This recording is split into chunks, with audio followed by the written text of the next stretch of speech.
नाज़िम, काज़ी अहमद में सिंध जी क़दीमी सक़ाफ़ती टोपी जी ख़रीदारी उरूज ते आहे। तफ़सील ग़ुलाम हैदर बालादी जी रिपोर्ट में।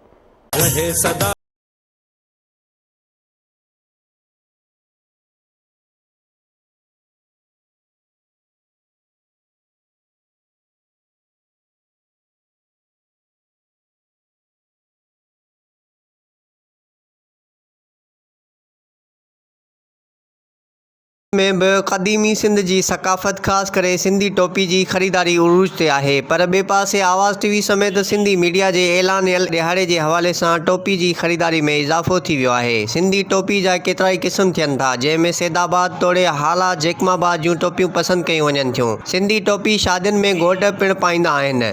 मुल्क खां ॿाहिरि तोड़े ईंदड़ महिमाननि खे सिंधी टोपी तोहफ़े तौरु ॾिनी वेंदी आहे। सिंधी टोपी खे सिर जो ताज पिणु सॼियो वेंदो आहे। उन सिलसिले में दुकानदार तोड़े सिंधी टोपी ख़रीद कंदड़नि आवाज़ टीवी सां ॻाल्हाईंदे चयो त सिंधी असांजी सक़ाफ़त आहे, उहा आहे टोपी ऐं अजरक। असांजो दुकानु आहे, तक़रीबन असांखे इन शहर में दुकान खे तक़रीबन 25 खां 30 साल थिया आहिनि। असां वटि तमामु माण्हुनि जो तमामु घणी जेका आहिनि टोपी ॾिहाड़े सां टोपियुनि जी हालत थींदी आहे।